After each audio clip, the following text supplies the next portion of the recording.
عبداللہ ابن مسعود اس کو طیبات کہتے ہیں، یہ پاکیزہ چیزوں میں سے۔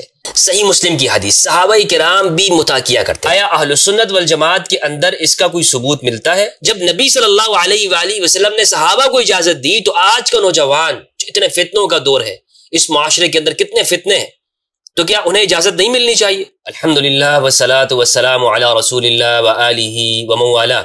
بسم اللہ الرحمن الرحیم۔ السلام علیکم ورحمۃ اللہ وبرکاتہ۔ شیعہ سنی اختلافی مسائل میں سے ایک اہم مسئلہ وہ متع کا مسئلہ ہے۔ نکاح متع کیا ہے؟ کیا نکاح متع حرام ہے؟ کیا نکاح متع زنا ہے؟ کیا آج کے زمانے میں نکاح متع کیا جا سکتا ہے؟ نکاح متع کرنے والے وہ زنا کا کام کرتے ہیں، حرام کا ارتکاب کر رہے ہیں؟ کیا قرآن و سنت میں اس کی کوئی دلیل اور اجازت موجود ہے؟ کیا صحابہ کرام نے متع کیا تھا؟ کیا نبی اکرم صلی اللہ علیہ وآلہ وسلم کے دور اقدس کے اندر متع کی اجازت دی گئی تھی؟ اور اگر دی گئی تھی تو کتنی مرتبہ دی گئی تھی؟ اور اگر یہ حرام ہے تو حرام کہنے والوں کے کیا دلائل ہیں؟ آج ہم انشاءاللہ ان سوالوں کو حل کرنے کی کوشش کریں گے۔ یہ شیعہ سنی اختلافی مسائل میں سے ایک اہم اختلافی مسئلہ ہے۔ یہ اتنی زیادہ اہم بات ہونی تو نہیں چاہیے تھی، لیکن اس کو بھی فرقہ وارانہ نقطہ نگاہ سے دیکھ کر اور بیان کر کے اتنا پیچیدہ بنا دیا گیا ہے کہ آج مسلمانوں کے دو بڑے گروہ وہ ایک دوسرے سے بدظن ہیں اور دوسروں پر تہمتیں لگائی جاتی ہیں۔ ولد الزنا کہا جاتا ہے، اسے باپ کا نام معلوم نہیں ہے، وغیرہ وغیرہ، اس طرح کی تہمتیں لگا کر متع کی اولاد فلاں فلاں، اس طرح کی دیواریں سیاہ کی گئی ہیں۔ اور شیعہ نفرت کے اندر آگے بڑھ کر اتنا کہا جاتا ہے کہ یہ تو بالکل زنا ہے اور اس کے قرآن و سنت کے اندر کوئی ثبوت نہیں ہے۔ اسے بھی ہم دیکھیں گے کہ آیا اہل سنت والجماعت کے اندر اس کا کوئی ثبوت ملتا ہے؟ ان کی کتابوں کے اندر، اہل سنت کی کتابوں میں اس کا کوئی تذکرہ اور ذکر موجود ہے؟ کیونکہ ایک سنی یہ سمجھتا ہے کہ اگر میں نے متع کر لیا تو میں تو سنیت سے نکل جاؤں گا اور شیعہ ہو جاؤں گا۔ یعنی اس مسئلے کو اس عینک سے دیکھا جاتا ہے کہ یہ شیعہ سنی مسئلہ ہے اور نصوص سے ہٹ کر اسے محض فرقہ واریت کی نگاہ سے دیکھا جاتا ہے۔ یعنی یہ نہیں سوچا جاتا کہ آیا قرآن و سنت کے اندر اس کی کوئی دلیل ہے یا نہیں ہے۔ جو لوگ کرتے ہیں ان کے دلائل کیا ہے؟ بس جناب متع حرام ہے اور جو بھی کرتا ہے وہ فلاں ہے اور زنا ہے وغیرہ وغیرہ، اور جو دلائل ہے قرآن و سنت کے اسے بالکل خاطر میں ہی نہیں لیا جاتا۔ اور افسوس کی بات یہ ہے کہ اس سب کے اندر ایسے کاپی پیسٹ قسم کے مولوی طبقہ اور بیوٹی پارلر سے فارغ التحصیل ملا طبقہ اور نفرت کے سوداگر، وہ مذہبی عنصر کہ جس نے ہمیشہ اس امت مسلمہ کی کمر کے اندر خنجر گھونپا ہے اور امت مسلمہ کو تقسیم کرنے کے اندر کردار ادا کیا، اور جس کا دلیل کے ساتھ کوئی تعلق نہیں ہے۔ اس طبقے نے اپنی قوم کو، اپنے نوجوانوں کو کبھی بھی حقائق نہیں بتائے۔ تو اس طبقے نے کیا کیا؟ نفرت ہی میں اضافہ کیا، نفرت پھیلائی ہے۔ یہ جھوٹ بولنے والا طبقہ ہے۔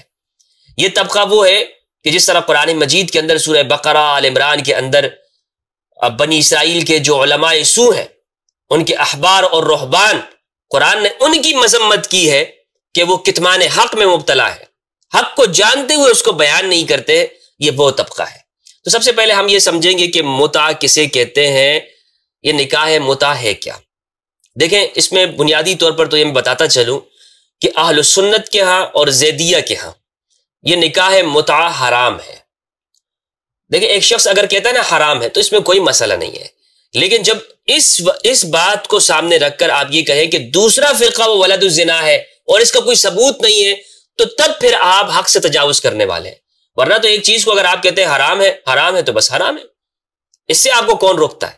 لیکن جب دوسروں کے پر الزام لگایا جائے اور یہ کہا جائے اس کا تو کسی جگہ پہ ذکر ہی نہیں ہے، یہ تو خالص زنا ہے، خالص زنا ہے، جب آپ یہ کہتے ہیں تو اس کا مطلب یہ آپ دلیل کے اوپر نہیں کھڑے اور امت کے اندر انتشار پھیلا رہے ہیں۔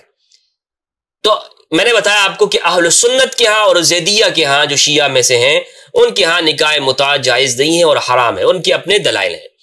امامیہ کے ہاں، شیعہ اثنا عشریہ، ان کے ہاں یہ ہے کہ متع جائز اور آج بھی ہو سکتا ہے۔ متع کی بات سے پہلے میں یہ آپ کو بتاؤں کہ سب سے پہلے تو یہ معلوم ہونا چاہیے کہ نکاح کسے کہتے ہیں، یعنی یہ متع جو ہے یہ بھی ایک نکاح ہوتا ہے۔ نکاح کسے کہتے ہیں؟ آج آپ کسی سے پوچھیں گے بھائی یہ نکاح کیا ہے، تو اس کے ذہن میں یہ آتا ہے کہ نکاح یہ ہے کہ ہم جناب ایک شادی حال میں بیٹھے ہوئے اور مولوی صاحب وہاں پہ تشریف فرمائے اور بہت سارے لوگ ہیں، پٹاخے بج رہے ہیں اور ادھر سے ڈھول باجے ہو رہے ہیں، اور نکاح کا مطلب یہ ہے کہ خطبہ پڑھانا، مولوی صاحب وہاں بیٹھ کے وہ خطبہ پڑھائیں گے. یہ مطلب نہیں ہے نکاح کا. نکاح عربی زبان کا لفظ ہے، اس سے مراد ہوتا ہے ضم، ملنا، دو کو ملانا آپس میں. عقد کو کہتے ہیں نکاح.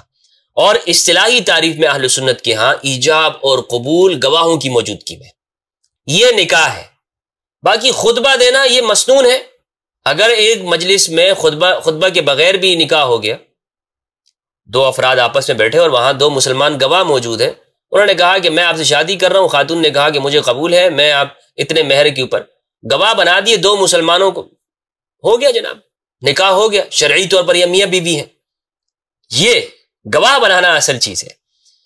تو یہ مراد نہیں کہ وہاں پہ جناب پوری آپ کو اس کے لیے شادی حال بھی بک کریں گے اور مولوی صاحب کو بھی بلائیں گے اور ایک لمبی چوڑی تقریب منعقد کریں گے.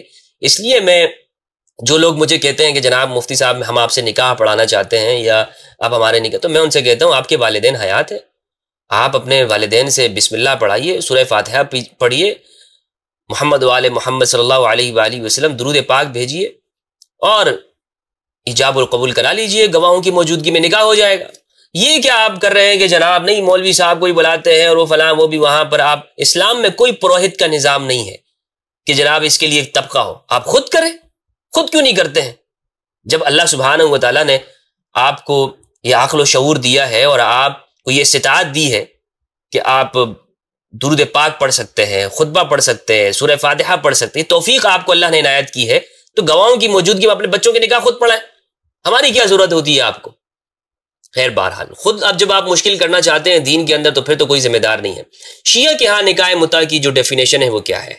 وہ کہتے ہیں اس وقتی شادی کو کہا جاتا ہے کہ جو احکام کے اعتبار سے دائمی شادی کی طرح ہی ہے، صرف اس کے بعض مسائل مختلف ہیں.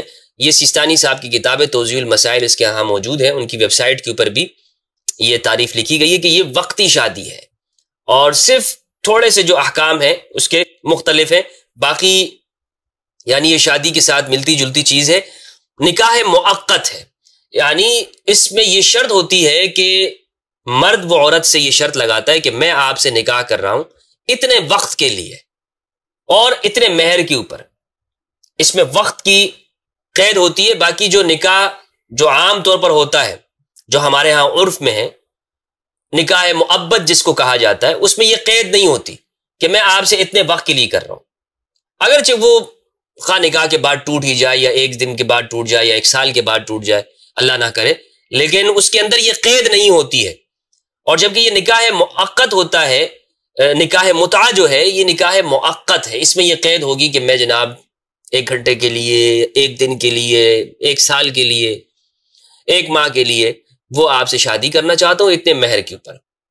اچھا، اب اس کے اندر دیکھیں ایسا نہیں ہے کہ کوئی بھی اٹھ کے متع کر سکتا ہے اور کسی سے بھی کیا جا سکتا ہے. شادی شدہ عورت کے ساتھ نہیں ہو سکتا. یعنی شادی شدہ عورت ہے تو وہ اپنے شوہر کی موجودگی میں کسی کے ساتھ متع نہیں کر سکتی ہے. یہ لوگوں کو جو متع کا کانسیپٹ ہی واضح نہیں ہے، وہ سمجھتے ہیں کہ شاید یہ ایسا ہے کہ جیسے زنا ہے علیہ باللہ یا اپنا جسم فروشی کرنا ہے. یہ اس طرح کی کوئی چیز نہیں ہوتی. اسی طرح سے اگر جس وقت متع کے اندر ایک عورت موجود ہے تو اس کی بہن کے ساتھ متع اس وقت نہیں ہو سکتا ہے، اور پھر یہ جس کے ساتھ متع ہوا ہے اس کے جو رشتے ہیں وہ حرام ہو جاتے ہیں، اور نسب بھی ثابت ہوتا ہے، نسب بھی ثابت ہوتا ہے اس کے اندر. تو یہ سارے جو ہے وہ احکام اسی طرح ہیں. اور پھر جب یہ جدائی ہوتی ہے، جب ٹائم پورا ہو جائے گا تو اب ایسا نہیں کہ اس کے فوراً بعد وہ خاتون اٹھ کے کسی اور کے ساتھ بھی متع کر لے، 1 گھنٹے اس کے ساتھ متع کیا اور اس کے بعد کسی اور کے ساتھ متع کرے گے. یہ بے حیائی نہیں ہے اس میں، بلکہ اس میں استبراء رحم کے لیے ٹائم دیا جائے گا. استبراء رحم کیا ہوتا ہے؟ عدت کے 1 حیض گزر جائے، 1 ماہ کے بعد یہ خاتون، کیونکہ معلوم ہو جائے گا کہ اس کے پیٹ کے اندر جو بطن کے اندر دوسرے کا وہ نہیں ٹھہرا ہوا ہے، حمل موجود نہیں ہے. استبراء رحم اس کو کہتے ہیں فقہی اصطلاح کے اندر. تو یہ خاتون پھر جا کے آگے کرے گی. یہ نہیں ہوتا جناب متع کے لیے جناب لائن لگی ہوتی ہے. میں ایران گیا تو کچھ لوگوں نے وہ کہا کہ جناب وہاں پہ متع ہوتا ہے اور یہ ہوتا ہے. پورے ایران میں کوئی ایسا کوئی سینٹر نہیں بنا ہوا, نہیں عراق کے اندر نہیں ہے, بس مسلمانوں کے بارے میں نفرت کے اوپر مبنی گفتگو ان مولویوں نے کی ہے, کتابیں لکھی ہیں, دڑا دڑ تقاریر کی ہیں, متع کی اولاد فلاں, ان کو ان کے باپ کا نام معلوم نہیں ہوتا, اعوذ باللہ. شیعہ سنی دونوں کا اس بات کے اوپر اتفاق ہے کہ اسلام کے شروع کے زمانے میں متع کی اجازت تھی اور یہ رائج رہا ہے. اس بات کے اوپر شیعہ سنی دونوں کا اتفاق ہے کہ اسلام کے اندر متع پہلے جائز تھا. اچھا, شیعہ تو اب بھی جائز مانتے ہیں, لیکن سنی اور شیعہ دونوں یہاں پر ایک ہی ہیں, یہ پہلے جائز تھا. اب سنی یہ کہتے ہیں کہ یہ 2 مرتبہ اس کی اجازت دی گئی ہے اور پھر اس کو ہمیشہ کے لیے حرام قرار دے دیا گیا ہے. یعنی یہ اتفاقی بات ہے, کوئی ایسی بات نہیں ہے کہ جس میں کوئی اختلاف ہو. اہل سنت بھی یہ مانتے ہیں کہ متع کی پہلے اجازت موجود تھی اور آپ صلی اللہ علیہ وآلہ وسلم نے اسے پہلی مرتبہ خیبر میں اس کو منع کیا, جس طرح کی روایت ہے میں آگے آپ کے سامنے رکھوں گا. پھر آپ صلی اللہ علیہ وآلہ وسلم نے اسے اوتاس کے اندر اور عام الفتح میں اس کی اجازت دی, روایت میں آپ کے سامنے لاؤں گا انشاءاللہ, اور اس کے بعد منع کر دیا اور حجۃ الوداع میں بھی اس کا اعلان کیا. آیت متع قرآن مجید کے اندر موجود ہے جس سے استدلال کیا جاتا ہے متع کے اوپر, اور کہا جاتا ہے کہ یہ قرآن مجید سے ثابت ہے. قرآن مجید کے اندر ہے سورۃ النساء کی آیت نمبر 24. اللہ سبحانہ و تعالیٰ نے ارشاد فرمایا اعوذ باللہ من الشیطان الرجیم بسم اللہ الرحمن الرحیم. میں آپ کے سامنے قرآن مجید سے پڑھتا ہوں. فرمایا والمحصنات من النساء الا ما ملکت ایمانکم, اور حرام قرار دے دی گئی ہیں تمہارے لیے وہ عورتیں جو دوسروں کے نکاح میں ہوں, الا ما ملکت ایمانکم, مگر وہ عورتیں کافروں کی کہ جو تمہارے قبضے میں آ جائے. کتاب اللہ علیکم, یہ حکم تم پر اللہ کا فرض کیا ہوا ہے. وَأُحِلَّ لَكُم مَّا وَرَاءَ ذَلِكُمْ أَن تَبْتَغُوا بِأَمْوَالِكُمْ مُحْسِنِينَ غَيْرَ مُسَافِحِينَ, اور ان کے علاوہ سب عورتیں تم پر حلال کی گئی ہیں کہ تم اپنے مال مہر کے عوض ان کو طلب کرو, درا حال ہے کہ تم ان کو محسنین حفاظت دینے کی غرض سے ہو, غیر مصافحین لیکن شہوت رانی کے لیے نہ ہو. اچھا, یعنی وہ عورتیں کہ جو کسی اور کی نکاح میں ہیں, اس کے علاوہ سب عورتیں حلال ہیں, ان سے شادی ہو سکتی ہے, لیکن جو حرام جن کے ساتھ نہیں ہو سکتی نا, وہ پہلے بیان ہو چکا ہے کن کن عورتوں سے نہیں ہو سکتی. یہ اس سے پہلے آیت نمبر 23 میں بیان ہوا ہے. اللہ سبحانہ و تعالیٰ نے ارشاد فرمایا حرمت علیکم امہاتکم و بناتکم و اخواتکم, یعنی ان عورتوں کے علاوہ جو آیت نمبر 23 اور آیت نمبر 24 کے شروع میں والمحصنات من النساء یہ بیان ہوا, اس کے علاوہ سب عورتوں کے ساتھ تم عقد کر سکتے ہو, نکاح کر سکتے ہو, شادی کر سکتے ہو, لیکن یہ کس مقصد کے لیے ہونا چاہیے؟ محسنین غیر مصافحین, یہ اس مقصد کے لیے ہو کہ تم ان کو حفاظت دینا چاہتے ہو, ان کی سرپرستی کرنا چاہتے ہو, ان کو ایک حصار میں لانا چاہتے ہو, اور غیر مصافحین شہوت رانی پورا کرنے کے لیے نہ ہو. فمستمتعتم به منہن فآتوہن اجورہن فریضۃ.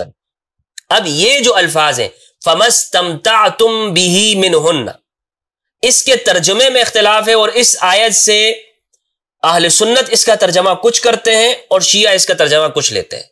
یعنی استمتاع کا جو یہ لفظ ہے یہ مشترک لفظی ہے, یہ استمتاع متاع سے ہے. متاع فائدہ اٹھانے کو کہتے ہیں. قل متاع الدنیا قلیل, کہہ دیجئے کہ دنیا کا جو فائدہ ہے یہ بہت تھوڑا ہے. متاع متاع یہ ایک لفظ ہے, سامان کو کہتے ہیں. استمتاع فائدہ اٹھانا. تو یہاں پر استمتعتم فمستمتعتم به منہن, ترجمہ دیکھیے, فمستمتعتم به منہن, پھر جن عورتوں سے, اب یہ ترجمہ کیا گیا ہے, نکاح کر کے تم نے مہر کے عوض لذت حاصل کی ہے. یعنی یہاں پر جو اہل سنت ہیں وہ اس کا ترجمہ کرتے ہیں کہ نکاح کے بعد جو آپ نے فائدہ اٹھایا ہے اپنی بیوی سے, تو فآتوہن اجورہن فریضۃ, اس کو ان کا مہر دے دو. تو یہاں استمتاع کا جو معنی ہے اہل سنت میں وہ یہ ہے کہ جو نکاح کے ذریعے جو آپ فائدہ اٹھا لیتے ہیں اس کے لیے قرآن نے استمتاع کا لفظ استعمال کیا ہے. شیعہ کہتے ہیں یہاں پر استمتاع سے مراد متع ہے, اور وہ اس کا ترجمہ کرتے ہیں فمستمتعتم به منہن, تو جو جب متع کر لو تم ان عورتوں سے یا جن سے تم متع کر لو تو انہیں فآتوہن اجورہن فریضۃ, انہیں ان کا جو مہر ہے وہ پورا کا پورا دے دو. فریضۃ یہ فریضہ ہے, یہ کیا ہے؟ یہ فریضہ ہے.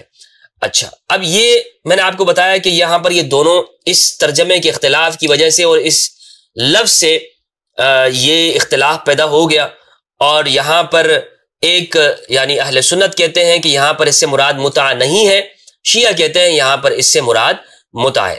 لہٰذا ہمیں اب یہاں پر جاننے کے لیے ضروری ہے کہ ہم یہ سمجھیں کہ آیا اس آیت سے یعنی کچھ لوگ جو یہ کہتے ہیں کہ متع کا بالکل اسلام میں تصور نہیں ہے اور یہ کبھی جائز نہیں رہا ہے، اہل سنت اس حوالے سے کیا کہتے ہیں؟ تو ہمارے استاد محترم علامہ غلام رسول سعیدی رحمہ اللہ، شارح صحیح مسلم اور مصنف طبیان القرآن، انہوں نے اسی آیت کی تفسیر کے اندر لکھا ہے، اس پر اتفاق ہے، جلد نمبر 2 ہے، ہاں یہ جلد نمبر 2 ہے، صفحہ نمبر 632، کہتے ہیں اس پر اتفاق ہے کہ جنگ خیبر سے پہلے متع حلال تھا۔ اتفاق ہے، یہ جسے میں نے آپ کو بتایا کہ یہ شیعہ سنی دونوں میں متفقہ بات ہے۔ لہٰذا جو لوگ یہ کہتے ہیں کہ یہ اسلام میں کبھی بھی جائز نہیں رہا ہے اور جو لوگ یہ کرتے ہیں یہ زنا کرتے ہیں، ان کی بات درست نہیں ہے۔ اہل سنت اس کو مانتے ہیں کہ یہ پہلے جائز رہا ہے۔ لکھتے ہیں کہ اس پر اتفاق ہے کہ جنگ خیبر سے پہلے متع حلال تھا، پھر جنگ خیبر کے موقع پر متع کو حرام کر دیا گیا، پھر فتح مکہ کے موقع پر 3 دن کے لیے متع حلال کیا گیا تھا اور اس کے بعد اس کو دائماً حرام کر دیا گیا، ہمیشہ کے لیے حرام کر دیا گیا۔ اب یہ ہم دیکھیں گے کہ دلائل کس طرح کے ہیں، کس درجے کے ہیں، کہ جو دلائل پیش کیے جاتے ہیں واقعی وہ اس درجے کے ہیں کہ ہم ان سے کہیں کہ متع حرام ہے اور حرام کر دیا گیا ہے۔ اچھا، ایک دلیل جو پیش کی جاتی ہے اہل سنت کے ہاں، وہ جیسے مفتی شفیع رحمہ اللہ نے بھی لکھی ہے، وہ کہتے ہیں کہ قرآن مجید کی جو یہ آیت ہے سورۃ المؤمنون کی، والذین هم لفروجہم حافظون الا علی ازواجہم او ما ملکت ایمانہم فانہم غیر ملومین، اس میں یہ کہتے ہیں مفتی شفیع صاحب نے لکھا ہے اور اہل سنت کے علماء نے اس آیت سے استدلال کیا ہے کہ اس آیت کے اندر 2 طرح کی یعنی اپنی شہوت کو پورا کرنے کا، اپنی فرج کے استعمال کرنے کا اجازت دیا گیا ہے، اجازت دی گئی ہے۔ فرمایا والذین هم لفروجہم حافظون، وہ لوگ کہ جو اپنی شرمگاہوں کی حفاظت کرتے ہیں، الا علی ازواجہم، مگر یہ کہ اپنی بیویوں کے اوپر، یعنی بیویوں کے ساتھ استعمال ہو سکتا ہے شرمگاہ، او ما ملکت ایمانہم، یا جو ملک یمین میں آ جائے، فانہم غیر ملومین، تو اس کے اوپر کوئی ملامت نہیں ہے۔ اس 2 کے علاوہ جو ہے جیسے متع، وہ یہ کہتے ہیں اہل سنت کے اس میں نکاح متع کا ذکر نہیں ہے، تو لہٰذا معلوم یہ ہوا کہ یہ حرام ہے۔ اس پر ہمارے استاد محترم علامہ غلام رسول سعیدی رحمہ اللہ نے بھی نقد کی ہے، تنقید کی ہے کہ یہ دلیل نہیں بن سکتی ہے۔ کیوں؟ اس لیے کہ یہ آیت سورۃ المؤمنون کی، سورہ المؤمنون جو ہے یہ مکی ہے، اور جبکہ معلوم یہ ہے، اس پر اتفاق ہے کہ متع مدینہ کے اندر بھی 7 ہجری تک، 7 سال تک جائز رہا ہے، یعنی خیبر کا جو سال ہے وہ 7 ہجری کا ہے، آپ سیرت کی کتابوں میں پڑھ سکتے ہیں۔ یعنی مکہ کے زمانے کے اندر جو نبی صلی اللہ علیہ وآلہ وسلم کی حیات طیبہ میں اعلان نبوت سے 13 سال کا جو عرصہ ہے اس میں یہ جائز رہا ہے۔ پھر مدینہ منورہ جب آپ تشریف لائے ہیں تو اس میں جو یہ پورے 7 سال ہیں ہجرت مدینہ کے بعد خیبر تک، یہ جائز رہا ہے۔ خیبر میں آپ نے منع کیا ہے، اور پھر اس کے بعد آپ نے 8 ہجری میں یعنی 1 سال بعد دوبارہ آپ نے اس کی اجازت دے دی، فتح مکہ کے موقع پر اجازت دی، اور اسی کے 1 مہینے بعد رمضان میں ہی کچھ عرصے بعد ہی اوتاس کے اندر اس علاقے میں آپ صلی اللہ علیہ وآلہ وسلم نے اس کی دوبارہ اجازت دی، اور پھر اس کو منع کر دیا، اور حجۃ الوداع 2 سال بعد اس کو پھر منع کیا گیا، اور ہمیشہ کے لیے کہتے ہیں کہ اس کو حرام قرار دیا گیا۔ اب یہ اس کے الفاظ موجود ہیں یا نہیں ہے، یہ ہم آگے جا کے بحث اس پر گفتگو کریں گے۔ تو یہ جو قرآن مجید سے جو دلیل پیش کی جاتی ہے کہ قرآن میں متع کی حرمت ہے، منع کیا گیا ہے، قرآن سے کہیں پر بھی ثابت نہیں ہوتا کہ متع کو حرام قرار دیا گیا ہو، بلکہ قرآن مجید سے جیسے میں نے آپ کو بتایا کہ سورۃ النساء آیت نمبر 24، فَمَسْتَمْتَعْتُمْ بِهِ مِنْهُنَّ فَآتُوهُنَّ أُجُورَهُنَّ فَرِيضَةً، اس آیت کے اس لفظ سے استمتاع، استدلال یہ کیا گیا ہے کہ متع کرنا قرآن مجید کے اندر اس کی اجازت ہے کہ اگر آپ متع کر لیتے ہیں تو آپ نے اس خاتون کو اس کا جو اجر ہے، وہ فریضہ ہے، وہ پورا کا پورا دینا ہے، اور یہ زنا نہیں ہے۔ کیوں نہیں ہے؟ اس کے دلائل موجود ہیں، اور سب سے بڑی جو دلیل ہے وہ یہ ہے کہ زنا کبھی بھی نبی صلی اللہ علیہ وآلہ وسلم نے اس کی اجازت نہیں تھی۔ اگر متع زنا اور حرام ہوتا، اور اس درجے کا ہوتا کہ جس طرح کے زنا حرام ہوتا ہے، آپ صلی اللہ علیہ وآلہ وسلم کبھی بھی اس کی اجازت نہ دیتے. صحابہ اجازت لینے کے لیے آتے, آپ صلی اللہ علیہ وآلہ وسلم منع فرما دیتے کہ تم مجھ سے والعیاذ باللہ زنا کی اجازت چاہتے ہو. زنا دیکھیں ہمیشہ تمام شرائع کے اندر حرام رہا ہے, کسی بھی شریعت کے اندر زنا کی اجازت نہیں رہی ہے. زنا قبیح عمل ہے, فطرت کے خلاف ہے. اس لیے اگر متع زنا ہوتا تو سرکار دو عالم حبیب مکرم صلی اللہ علیہ وآلہ وسلم اس کی اجازت کیسے فرماتے؟ ہرگز اجازت نہ دیتے. پھر آپ دیکھیں کہ صحابہ کرام ان کو جب متع کی ضرورت پڑ سکتی ہے اور وہ متع کیا کرتے تھے. آگے میں دلائل سے بتاؤں گا کہ وہ گھروں سے باہر ہیں, وہ اپنے گھروں سے باہر گئے ہوئے ہیں, جنگ میں گئے ہوئے ہیں. کتنا عرصہ لگتا ہے جنگ کے دوران میں, گھروں سے کتنا دور رہتے تھے وہ, مہینہ 2 مہینہ 3 مہینہ کر لیں, یعنی کوئی اتنے زیادہ عرصے کے لیے تو گھروں سے دور نہیں جاتے تھے جہاد کے لیے, سالوں کے لیے, یعنی کافی کوئی صدیوں کے لیے, بلکہ تھوڑے سے وقت کے لیے بھی اگر وہ گھروں سے نکل گئے, ایک شہر سے بدل گیا, تو وہ نبی صلی اللہ علیہ وآلہ وسلم کے پاس آ کر اجازت طلب کرتے, یا رسول اللہ ہم کیا کریں, کیا ہم اپنے آپ کو خصی کر لیں؟ تو آپ صلی اللہ علیہ وآلہ وسلم نے پھر ان کو اجازت دی. تو جب صحابہ کرام کو باوجود اس کے کہ ہم یہ سمجھتے ہیں کہ وہ متقی طبقہ ہے, وہ اعلیٰ طبقہ, اعلیٰ کردار کے حامل افراد ہیں, انہیں اس چیز کی ضرورت پڑی کہ ہم اپنی جنسی خواہش کو, یہ فطرت ہے, اس کو صحیح جگہ پر استعمال کریں, تو آپ صلی اللہ علیہ وآلہ وسلم نے ان کو طریقہ بتا دیا. اب دیکھیں اس میں کوئی شخص کہہ سکتا ہے کہ اس طرح تو پھر زنا کا دروازہ کھل جائے گا کہ آپ جائیں کسی بھی خاتون کے پاس اور اس سے کہیں کہ میں اتنے وقت کے لیے تم سے نکاح کرنا چاہتا ہوں اور اتنے مہر کے اوپر وقت کی قید لگا لیں, اور آپ اپنی جنسی خواہش کو پورا کریں اور چل پڑے وہاں سے, اور آپ سے کچھ پوچھ گچھ بھی نہ ہو. تو جناب اگر ایک چیز اسے کوئی غلط استعمال کرنا شروع کر دے تو وہ غلط نہیں بن جاتی ہے. یعنی ہمارے یہاں بہت سے لوگ یہ کہتے ہیں جناب اس سے تو پھر زنا کا دروازہ کھل جائے گا. بھائی ہم نے یہ بھی دیکھا ہے کہ بہت سارے لوگ شادیاں کر کے بھی وہ یہ غلط کام کرتے ہیں, غلط حرکتیں کرتے ہیں, زنا کی طرف جا رہے ہوتے ہیں. اللہ تعالیٰ معاف فرمائے, العیاذ باللہ, العیاذ باللہ, اللہ کی پناہ مانگتے ہیں ہم. تو کیا ہم یہ کہیں گے کہ جناب شادی نہیں کرنی چاہیے؟ یا قرآن مجید میں کہا گیا کہ جناب آپ عادل کرو, تب آپ, یعنی 4 شادیوں کے لیے کہا کہ ایک سے زیادہ اگر شادی کرنا چاہتے ہو تو عادل کرو, لیکن اگر ایک شخص وہ عادل نہیں کر سکتا تو کیا وہ شادی ہی نہیں کرے گا؟ ہم یہ کہیں گے نہیں تو شادی کرنا ہی تیرے لیے حرام ہے, جو تو نے کی ہے شادی یہ حرام ہے تیرے اوپر, تو قرآن کی مخالفت کر رہا ہے. ہاں اس کو گناہ ضرور ہوگا, لیکن اس بنیاد کے اوپر ہم یہ تو نہیں فتویٰ دے سکتے کہ جناب 4 شادیاں کرنا حرام ہو گیا, 4 شادیاں کرنا جو ہے وہ یہ ختم ہے, یہ اسلام کے اندر حرام ہو گیا, ایسا تو نہیں کہہ سکتے. تو ایک چیز اگر غلط استعمال ہو سکتی ہے, یا آپ اپنے ذہنی تخیلات کے گھوڑے دوڑائیں اور آپ کہیں کہ جناب وہاں پہ غلط ہو سکتی ہے, اس سے جب نبی صلی اللہ علیہ وآلہ وسلم نے صحابہ کو اجازت دی تو آج کا نوجوان اتنے فتنوں کا دور ہے, اس معاشرے کے اندر کتنے فتنے ہیں, تو کیا انہیں اجازت نہیں ملنی چاہیے؟ یا ملک سے باہر چلے جاتے ہیں, یہ جو گلف کنٹریز کے اندر ہیں اور جو دوسرے علاقوں کے اندر ہیں جو اپنے ملک سے دور ہیں, تو وہاں پر وہ نوجوان کیا کرے؟ کیا وہ زنا کرے, ان غلط کاریوں کی طرف جائے, یا وہ متع کر کے ایک شرعی اجازت جب موجود ہے؟ اور ایسے صحابہ کے اقوال اور نام میں آپ کو بتاؤں گا کہ جو زندگی کے آخری وقت تک متع کیا کرتے تھے. اور یہ اہل السنت والجماعت کی کتابوں سے انشاءاللہ آپ کے سامنے یہ ساری چیزیں رکھوں گا. یہ ویڈیو کافی طویل ہو جائے گی, لیکن اس کی آپ نے فکر نہیں کرنی ہے. انشاءاللہ ایک چیز کو میں یہ چاہتا ہوں کہ امت مسلمہ کے اندر جو یہ اختلاف ہے مسلمانوں کے اندر, اور اسے شرپسند طبقہ یہ بہت غلط طور پہ پیش کرتا ہے, تو میں کوشش یہ کروں گا کہ دلائل اہل سنت والجماعت کی کتابوں سے آپ کے سامنے آپ کی خدمت میں پیش کر دوں. اور اللہ سبحانہ و تعالیٰ کی بارگاہ میں مجھے یہ امید ہے کہ میری اس کوشش سے انشاءاللہ عز و جل امت مسلمہ کے یہ جو 2 طبقے ہیں, یعنی شیعہ سنی, ان کے درمیان میں جو بد اعتمادی اور بدزنی ہے اس کا خاتمہ ہوگا, اور یہ دونوں طبقات ایک دوسرے کے قریب آئیں گے, اور یہ جو فاصلے پیدا کر دیے ہیں ملا طبقہ نے اور قرآن سے دوری ہو گئی ہے یہ کم ہوگی, اور یہ دونوں طبقات ایک دوسرے کے قریب آئیں گے انشاءاللہ عز و جل بفضل اللہ تعالی.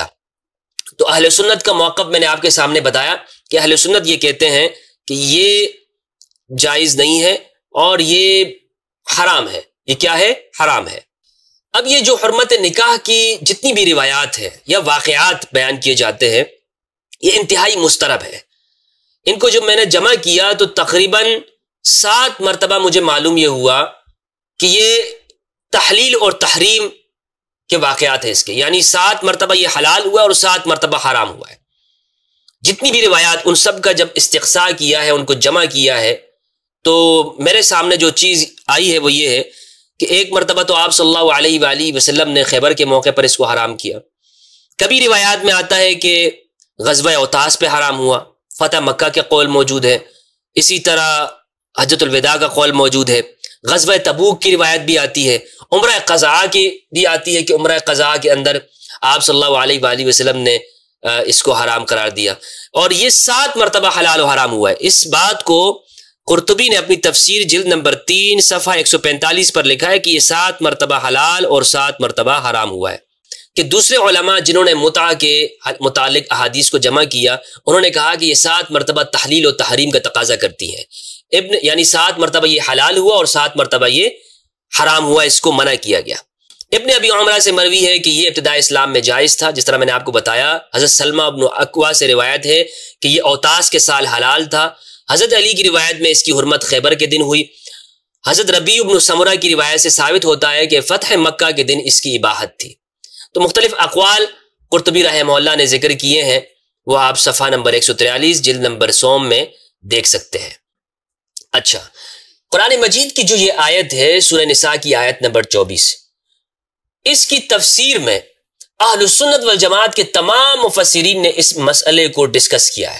اگرچہ انہوں نے یہ کہا ہے کہ یہ بعد میں حرام ہے، لیکن اس بات کو سب نے تسلیم کیا ہے کہ یہ ابتداء اسلام میں جائز تھا، اور صحابہ اس کو، ایک طبقہ صحابہ میں موجود ہے، عبداللہ ابن مسعود رضی اللہ عنہ، اور اسی طرح جابر ابن عبداللہ اور عبداللہ ابن عباس رضی اللہ عنہم، یہ جلیل القدر صحابہ کرام، ابو ذر غفاری رضی اللہ عنہ، وہ اس کو جائز قرار دیتے ہیں. بلکہ صحابہ کے نام میں انشاءاللہ آگے آپ کو بتاؤں گا کہ جنہوں نے یہ کیا بھی، جنہوں نے اس پر عمل بھی کیا، اور یہ اہل سنت والجماعت کی کتابیں اور روایات ہیں. اس کو یہ نہ سمجھ لیجئے گا کہ جناب میں کوئی نئی بات آپ کو بتا رہا ہوں. خاص طور پر ہمارے جو سنی حضرات ہیں وہ بس یہی کہتے ہیں جناب بس یہ شیعوں کی باتیں ہیں. شیعوں کی باتیں نہیں ہیں، چونکہ آپ کو بتایا نہیں گیا، آپ کو بتایا نہیں گیا.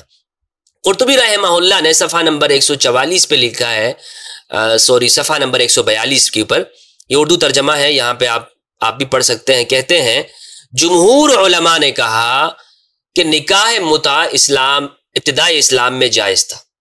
حضرت ابن عباس، حضرت ابی، حضرت ابن جبیر نے فَمَسْتَمْتَعْتُمْ بِهِ مِنْهُنَّ إِلَىٰ أَجَلٍ مُسَمَّى فَآتُوهُنَّ أُجُورَهُنَّ پڑھا ہے. ان کے ہاں جو قرات ہے حضرت ابن عباس اور ابی ابن کعب رضی اللہ عنہما، ان کے ہاں باقاعدہ اس میں یہ لفظ موجود ہے فَمَسْتَمْتَعْتُمْ بِهِ مِنْهُنَّ إِلَىٰ أَجَلٍ مُسَمَّى فَآتُوهُنَّ أُجُورَهُنَّ، یہ موجود ہے کہ جن کے ساتھ تم اجل مسمى، ایک وقت مقرر تک تم ان کے ساتھ استمتاع اور متع کر لو. تو یہ کوئی ایسی بات نہیں ہے کہ جو کہیں اور سے آئی ہو. پھر نبی کریم صلی اللہ علیہ وآلہ وسلم نے اس سے منع فرما دیا. سعید بن مسیب نے کہا آیت المیراث نے اس کو منسوخ کر دیا. آگے انہوں نے لکھا ہے کہ یہ منع ہے، لیکن یہ صحابہ کرام ہیں اس طرح پڑھا کرتے تھے، اور آیت کو یعنی اس آیت کے اندر باقاعدہ یہ لفظ ان کے ہاں شامل تھے، ان کی قرات کے اندر یہ باقاعدہ اس کا حصہ تھا، یہ باقاعدہ اس کا حصہ تھا. اب ہم یہ سمجھنے کی کوشش کرتے ہیں کہ یہ حرمت متع کا واقعہ کب ہوا ہے، کب یہ متع کو حرام قرار دیا گیا ہے، جسے اہل سنت کے ہاں یہ دلائل کے طور پر پیش کیے جاتے ہیں. صحیح بخاری کی حدیث نمبر 4216، 5115، 5523، اور صحیح مسلم کی 5005، 3435، 3431، 3433 ہے. اسی طرح ترمذی، ابن ماجہ اور نسائی کے اندر بھی یہ حدیث موجود ہے. کون سی حدیث ہے؟ ابن شہاب زہری نے روایت کیا عن عبداللہ والحسن ابنی محمد ابن علی، محمد ابن علی یعنی محمد ابن حنفیہ رضی اللہ عنہ، ان کے 2 بیٹوں سے یہ روایت کرتے ہیں. زہری کہتے ہیں عن ابیہما، وہ اپنے والد سے روایت کرتے ہیں.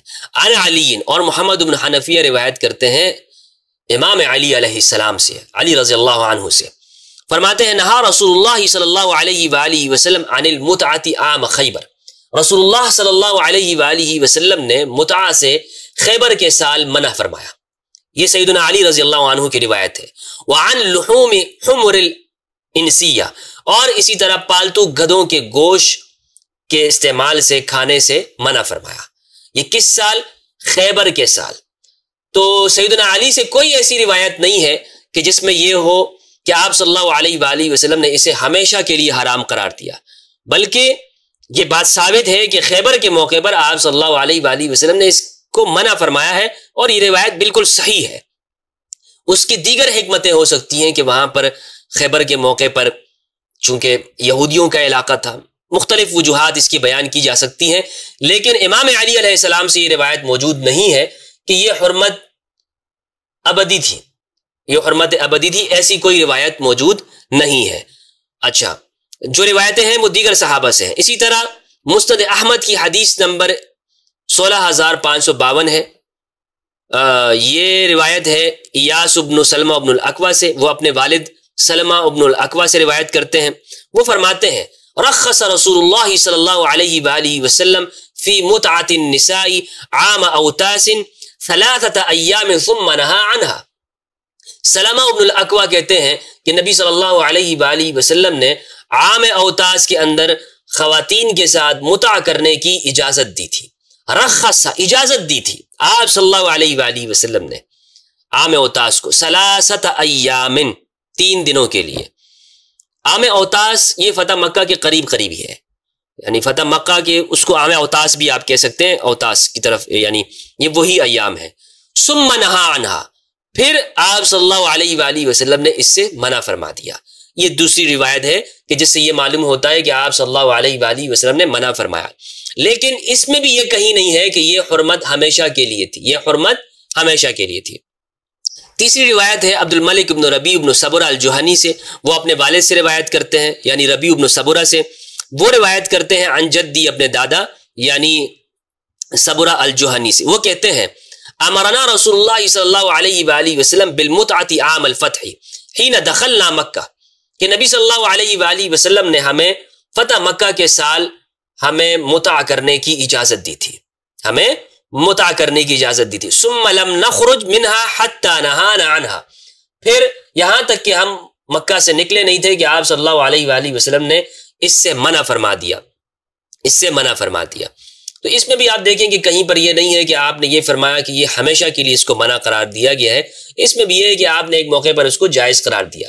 تو یہ 3 طرح کی روایات ہمیں بنیادی طور پر معلوم ہوتی ہیں، جسے ہمارے ہاں مفسرین نے ذکر کیا ہے، اور اسی طرح مصنف عبدالرزاق کے اندر، مسند احمد کے اندر اور مسلم کے اندر آپ دیکھیں گے تو ربیع ابن صبرہ سے ترتیب کے ساتھ روایات موجود ہیں، ترتیب کے ساتھ، اور لیکن وہاں پر جو عنوان قائم کیا ہے وہ مسلم کے اندر وہ نووی رحمہ اللہ کا ہے، وہ امام مسلم کے عنوانات نہیں ہیں۔ یعنی یہ بات آپ کو معلوم ہونی چاہیے کہ صحیح بخاری کے جو عنوانات ہیں وہ بخاری نے خود دیے ہیں، لیکن جو صحیح مسلم کے عنوانات ہیں، جو چیپٹر کے عنوان ہے، یعنی جس کے تحت وہ احادیث کو ذکر کرتے ہیں، وہ امام مسلم نے خود قائم نہیں کیے ہیں، وہ امام نووی رحمہ اللہ جن کی شرح صحیح مسلم ہے، شافعی مسلک کے تھے، انہوں نے قائم کیے ہیں، اور اس میں انہوں نے لکھا ہے کہ نکاح کو حلال قرار دیا گیا، پھر حرام قرار دیا گیا، پھر حلال قرار دیا گیا، پھر حرام قرار دیا گیا، پھر اس کو ہمیشہ کے لیے حرام قرار دیا گیا قیامت تک کے لیے۔ یہ کوئی حدیث نہیں ہے، یہ کوئی حدیث نہیں ہے کہ یہ قیامت تک کے لیے حرام ہے اور جو یہ کرے گا تو وہ زنا ہے۔ آپ صلی اللہ علیہ وآلہ وسلم سے اس طرح کی ایک بھی روایت ثابت نہیں ہے۔ اگر ایسی روایت ہوتی تو یہ جب میں غفیر اس کو روایت کرتا، یعنی یہ جو فتح مکہ والی جو روایت ہے کہ مکہ کے موقع پر آپ صلی اللہ علیہ وآلہ وسلم نے اس کو حرام قرار دے دیا، پہلے اجازت فرمائی اور پھر حرام قرار دے دیا گیا، آپ دیکھیں تو یہ بہت بڑا واقعہ ہے، یہ بہت بڑا واقعہ ہے، اور یہ کثیر تعداد کے اندر صحابہ کرام کو معلوم ہونا چاہیے تھا، صحابہ کرام سے یہ ثابت ہوتی ہے روایت، لیکن یہ اتنی زیادہ صحابہ، بلکہ صرف ربیع ابن صبرہ سے، صرف اسی صحابی سے یہ روایت ہے، یہ صبرہ الجہنی سے، یہی اس کو روایت کر رہے ہیں۔ آخر کیا وجہ ہے کہ جو فتح مکہ کے موقع پر 1,24,000 جنہیں ہم صحابہ کرام کہتے ہیں، ان کی موجودگی میں اگر آپ صلی اللہ علیہ وآلہ وسلم نے منع کیا، اور یہ اتنا اہم مسئلہ ہے کہ یعنی حلال و حرام کی بات ہے، تو یہ صرف ایک صحابی سے ہی کیوں مروی ہے؟ یہ سوچنے کی بات ہے نا۔ اور پھر حبر الامہ عباس، سیدنا حضرت عبداللہ ابن عباس جو حبر حاضر الامہ ہے، جو قرآن مجید کو بہتر جاننے والے ہیں، مفسر قرآن ہیں، وہ آخر وقت تک، اپنی آخر زندگی تک ہی اس کو جائز کیوں قرار دیتے تھے۔ اور جلیل القدر صحابہ کرام، عبداللہ ابن مسعود رضی اللہ عنہ اور عبداللہ ابن عباس، کتنے بڑے نام ہیں. عبداللہ ابن عباس اس کو آخر وقت تک اس کو جائز قرار دیتے تھے. ان سے یہ کیوں مخفی رہا؟ وہ تو نبی صلی اللہ علیہ وآلہ وسلم کے ساتھ ساتھ تھے، ہمیشہ ساتھ ساتھ تھے، فتح مکہ کے موقع پر بھی موجود تھے. تو ان سے یہ روایت ثابت نہیں ہے، صرف صبرہ الجہنی سے یہ روایت ملتی ہے. تو اس پہ غور کرنے والی بات ہے کہ یہ اگر اتنا اہم واقعہ، اور واقعی یہ بہت اہم بات ہے، لیکن پھر بھی اس کو ایک صحابی نقل کرتا ہے اس کو، تو یہ سوچنے کی بات ہے، تو یہ سوچنے کی بات ہے. اچھا، اب اس آیت کی تفسیر کے اندر میں کچھ حوالہ جات آپ کے سامنے رکھنا چاہتا ہوں. یہ بہت ضروری بات ہے کہ اہل سنت والجماعت کی تفاسیر میں اس واقعے کے حوالے سے کیا موجود ہے. تفسیر قرطبی کا حوالہ نمبر 1 پہ میں آپ کے سامنے پیش کر چکا ہوں، جنہوں نے لکھا ہے کہ یہ ابتدائی اسلام میں جائز تھا، اور اس سے یہ معلوم ہوا کہ یہ زنا نہیں ہے. اور یہ زنا یعنی اگر کوئی آج بھی کرتا ہے تو یہ زنا نہیں ہوگا، یعنی زنا کبھی بھی اسلام میں جائز نہیں رہا ہے. زنا کی کوئی بھی شکل اسلام نے اس کو کبھی بھی جائز قرار نہیں دیا. پیغمبر دو عالم وہ غیرت مند رسول ہے، رحمت للعالمین، وہ حیادار پیغمبر ہے. یہ مولوی کیا حیادار ہوں گے؟ مولوی جو لوگ، ان کی کیا حیا ہوگی؟ میرے نبی کی جو حیا ہے اس کا کوئی مقابلہ نہیں کر سکتا. آپ صلی اللہ علیہ وآلہ وسلم نے زنا کو کبھی بھی جائز قرار نہیں دیا، اس لیے معلوم یہ ہوا کہ یہ زنا نہیں ہے. تو قرطبی کا حوالہ میں نے دیا، جلد 3 صفحہ 144 کا. دوسرا حوالہ تفسیر کر لیجئے، البحر المحیط، ابو حیان اندلسی، المتوفا 445 ہجری، جلد نمبر 3 صفحہ 225. کیا کہتے ہیں جناب؟ جلد نمبر 3 صفحہ 225 کہتے ہیں اس آیت کی تفسیر میں، فَمَسْتَمْتَعْتُمْ بِهِ مِنْهُنَّ فَآتُوهُنَّ أُجُورَهُنَّ فَرِيضَةً. کہتے ہیں قال ابن عباس ایضا ومجاہد وسدی وغیرہم الآیہ فی نکاح المتعہ. یہ آیت نکاح المتعہ کے بارے میں ہے. یہ آیت کس کے بارے میں ہے؟ نکاح متعہ. یہ ابن عباس کا اور مفسرین اور تابعین کا، مجاہد کا اور سدی کا، ان کا قول ہے. وقرأ ابی وابن عباس وابن جبیر، اور ابی ابن کعب رضی اللہ عنہ، ابن عباس رضی اللہ عنہما، ابن جبیر، انہوں نے اس آیت کو یوں پڑھا ہے، فَمَا اسْتَمْتَعْتُمْ بِهِ مِنْهُنَّ إِلَىٰ أَجْلٍ مُسَمَّى فَآتُوهُنَّ أُجُورَهُنَّ، کہ جن عورتوں سے تم متع کر لو وقت مقررہ تک تو انہیں ان کی اجرت دے دو. وقال ابن عباس لأبی نضرہ هَكَذَا أَنزَلَهَا اللَّهُ، اللہ نے اسی طرح اس کو نازل کیا ہے. ابن عباس کا یہ دعویٰ بھی ہے، وہ فرماتے ہیں کہ اللہ نے اس کو اتارا ہی اس طرح ہے. وروی عن علی انه قال لولا ان عمر نهى عن المتعة ما زنا الا شقی. اور سیدنا امام علی علیہ السلام کا یہ قول انہوں نے ذکر کیا ہے کہ امام علی فرماتے تھے کہ اگر عمر رضی اللہ عنہ وہ متع سے نہ رکتے تو دنیا میں کوئی بھی شقی اور بدبخت آدمی کے سوا کوئی بھی زنا نہ کرتا. یعنی متع کی اگر اجازت ہوتی تو دنیا میں زنا ہی ختم ہو جاتا، اور سوائے بدبخت آدمی کے اور کوئی نہ کرتا، کیونکہ اس میں سہولت مل جاتی، کیونکہ اسلام نے رخصت دی ہے. جب رخصت دی ہے ایک کام کی تو اس کو پھر منع کس بات کے اوپر کیا جاتا ہے؟ لیکن حضرت عمر نے چونکہ اس کو منع کر دیا تو امام علی فرماتے ہیں کہ حضرت عمر نے یہ کام منع کیا ہے. یعنی مولا علی کا یہ قول موجود ہے کہ اگر عمر اس کو منع نہ کرتے رضی اللہ عنہ تو دنیا کے اندر کوئی بھی زنا نہ کرتا سوائے بدبخت آدمی کے. وروی عن ابن عباس جواز نکاح المتعة مطلقا، اور نقل کیا گیا ہے ابن عباس سے نکاح متعہ کا جواز مطلقاً، یعنی وہ کہتے ہیں ہر حال کے اندر یہ جائز ہے. وقیل عنہ بجوازها عند ضرورہ، اور ایک قول یہ ہے کہ وہ کہتے ہیں نہیں، ضرورت کے موقع کے اوپر، کہ جب آپ گھر سے دور ہوں، بیگم سے دور ہوں، اور زنا میں وقوع پڑنے کا، زنا میں پڑنے کا خدشہ ہو، غلط رستوں پہ جانے کا، تو آپ متعہ کر سکتے ہیں. اچھا، آگے انہوں نے لکھا ہے والاصح عنہ الرجوع الى تحریمها. ابو حیان اندلسی کہتے ہیں چونکہ اہل سنت ہے تو آگے انہوں نے لکھا ہے کہ ابن عباس سے اس کا رجوع ثابت ہے. یعنی ابن عباس نے رضی اللہ عنہما، انہوں نے آخر وقت میں یہ کہا کہ نہیں، اس سے رجوع کیا اور اس مسئلے سے حرمت کی طرف آ گیا. پہلے وہ متع کی اجازت دیتے تھے، بعد میں انہوں نے کہا نہیں یہ حرام ہے. لیکن میں آپ کو بتاتا چلوں کہ یہ ثابت نہیں ہے، حتیٰ کہ البانی رحمہ اللہ نے ارواء الغلیل کے اندر اس میں لکھا ہے کہ یہ ثابت نہیں ہے، اس کی حرمت ثابت نہیں ہے. جی، صفحہ نمبر 219 پہ وہ لکھتے ہیں وجملۃ القول ان ابن عباس رضی اللہ عنہ روی عنہ فی المتعۃ ثلاثۃ اقوال، 3 اقوال ان سے مروی ہے. الاول الاباحہ مطلقاً، مطلقاً جائز ہے. الثانی الاباحہ عند ضرورہ، ضرورت کے وقت جائز ہے. والآخر، اور ایک قول یہ ہے التحریم مطلقاً، یہ حرام ہے، بالکل حرام ہے. وہذا مما لم يثبت عنہ صراحہ. البانی نے بڑی یہاں پر واضح بات کی ہے اور دیانتداری سے کام لیتے ہوئے کہا کہ یہ ان سے صراحتاً ثابت نہیں ہے. بخلاف القولین الاولین، بخلاف جو دونوں پہلے قول ہیں وہ ثابت ہے ان سے کہ مطلقاً وہ جائز قرار دیتے تھے، ضرورت کے وقت جائز قرار دیتے تھے. لیکن یہ جو قول ہے یہ ثابت ان سے نہیں ہے. فہما ثابتتان عنہ، وہ دونوں قول ثابت ہیں، اور یہ جو آخری ہے کہ یہ حرام ہے یہ ثابت نہیں ہے. البانی رحمہ اللہ نے اس کا تذکرہ کیا ہے، لکھا ہے اربال غلیل صفحہ 319، صفحہ 319، اور جلد ہے الجزء السادس.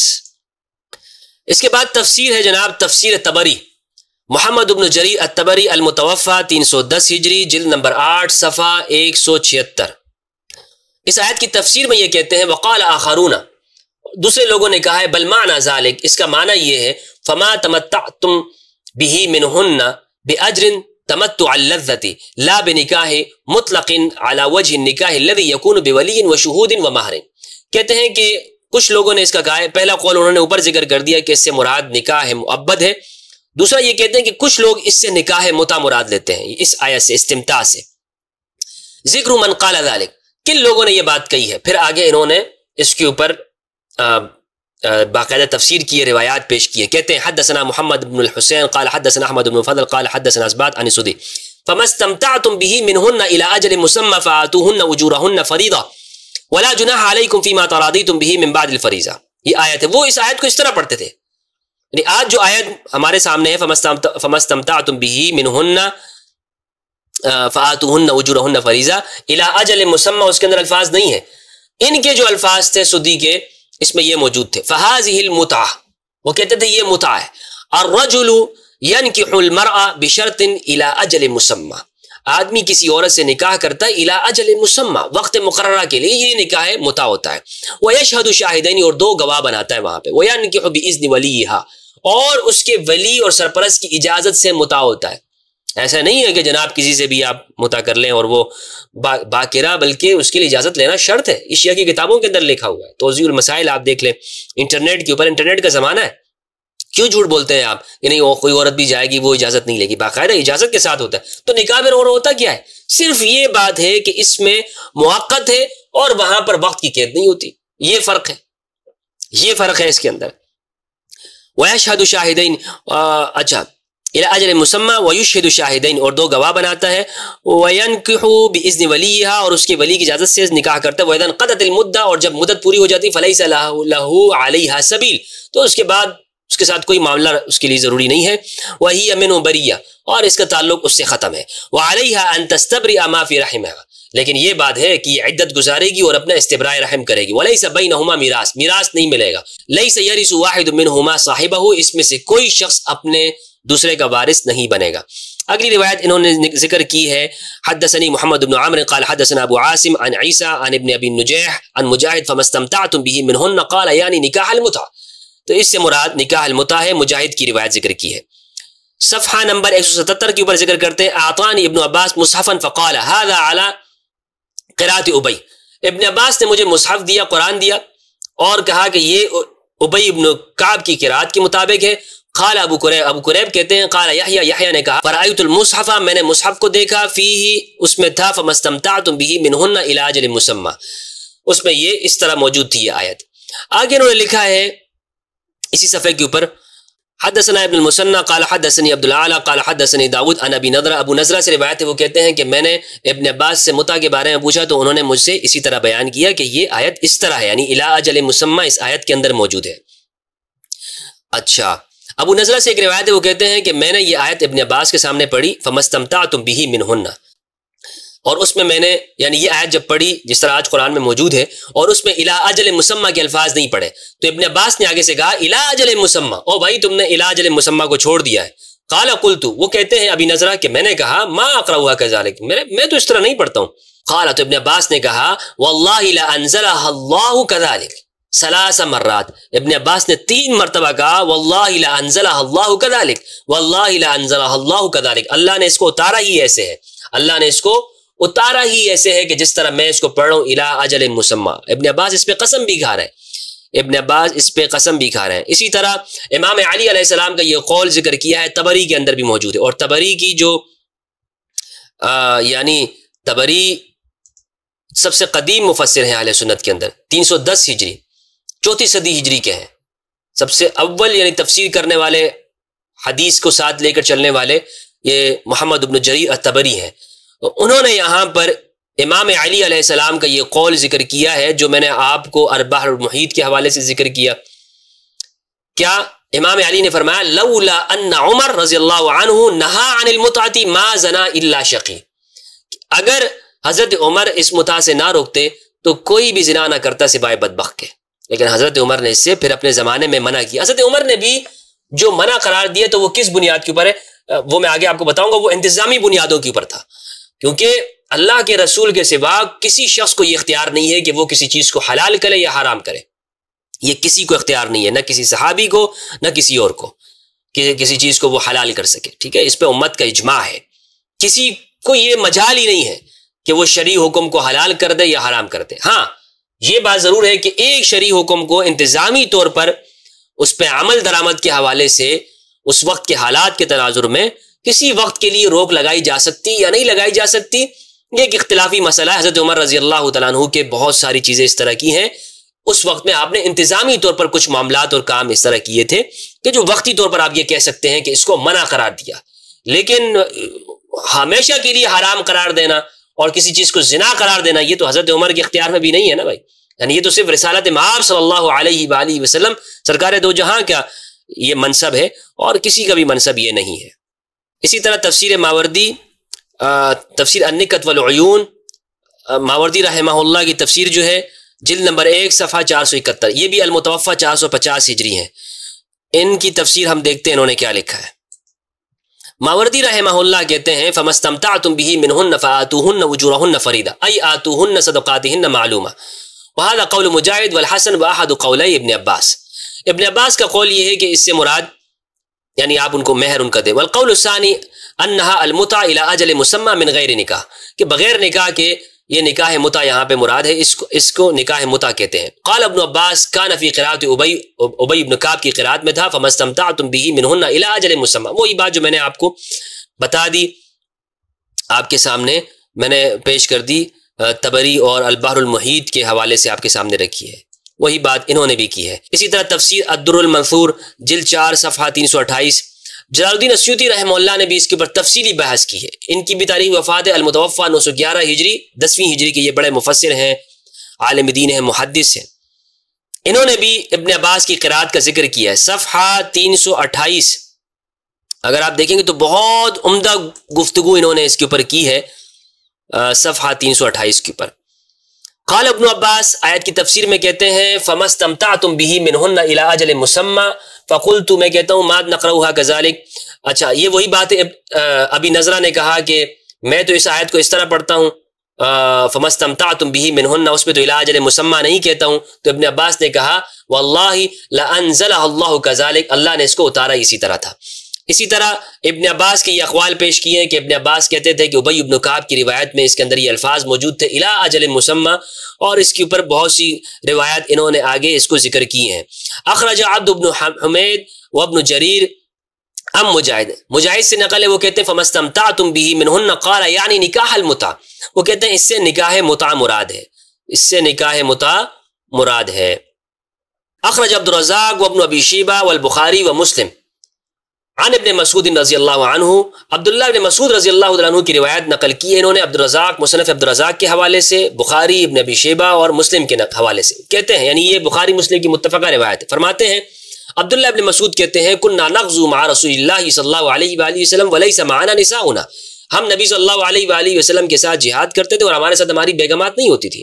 فقلنا، تو ہم نے کہا الا نستخسی، یا رسول اللہ کیا ہم خسی نہ ہو جائے، یعنی نوبت یہ آ گئی ہے کہ کیا ہم اپنے آپ کو یعنی خسی کر لیں، یعنی اس جگہ تک ہم آ گئے ہیں، تو فانہانا عن ذلک، آپ نے اس سے منع فرمایا، رسول اللہ صلی اللہ علیہ وآلہ وسلم نے کہ فطرت کے قریب ہے اسلام کی تعلیمات. وَرَخَّصَ لَنَا أَن نَتَزَوَّجَ الْمَرْأَةَ بِالثَّوْبِ إِلَىٰ أَجَلٍ، اور ہمیں یہ رخصت عنایت کر دی کہ ہم کسی بھی عورت کے ساتھ اس مہر کے اوپر شادی کر لیں، کسی بھی عورت کے ساتھ بالثوب، ایک کپڑے کے ساتھ ہی کیوں نہ، الی اجل، ایک وقت مقرر تک، یعنی نکاح مؤقت ہم کر لیں. یہ شادی ہمیں اجازت آپ صلی اللہ علیہ وآلہ وسلم نے دی متع کی. یہی متع ہے کہ آپ ایک وقت مقرر تک آپ کریں. ثم قرأ عبداللہ، پھر عبداللہ ابن مسعود اس آیت کو پڑھا.